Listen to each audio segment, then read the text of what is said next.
Very pleased to welcome in the general manager of the Calgary Flames, Mr. Craig Conroy, who has made another trade here. And Craig, I want to get right to it. What was the thought behind moving Nikita Zadorov to Vancouver? I think everybody's got an idea, or at least some speculation. Was this cap space, or was there more to it?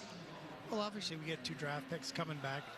You know, the 3rd round pick is in 26. I get people probably won't like that, but for us it was about getting cap space, being able to free up a spot bring up a young guy that we feel very comfortable in. And, you know, I think what people really don't understand is how much that cap space means. Just to bring up a guy like Matt Coronado or another player on the team, now we have that flexibility. Before we didn't have that flexibility. So to be able to have that, and then not to have to retain anything, you know, as we move forward, that's another chip for us. So, you know, we wanted to, you know, obviously get the best deal we could when maybe if we waited, but we felt like for a team to be able to take the whole hit on the salary and to get a couple picks and then free up the room to put someone in, that meant a lot to us.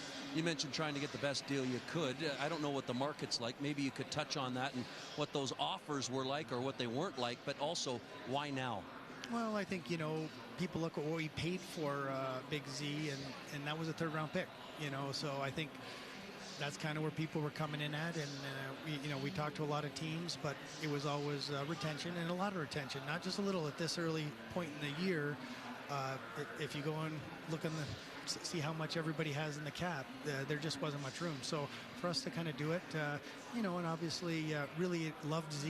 He was great for us, but you know, I think to kind of be able to move on and now to get have some opportunity to see some other guys. Craig, how much of a distraction was it for the group, given that his agent went public on social media about a trade request or demand, depending on how you look at it? How much of a distraction was that, and how much of that factored into this move?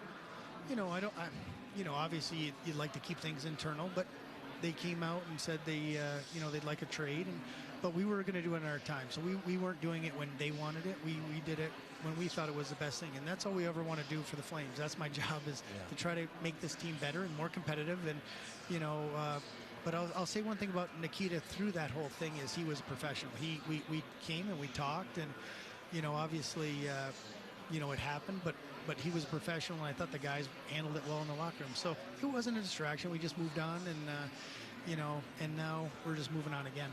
Appreciate the time as always, Craig. Thanks so much for this, and we'll let you get back to your business at hand, and best of luck the rest of the night. Thanks, Ryan. Really appreciate it.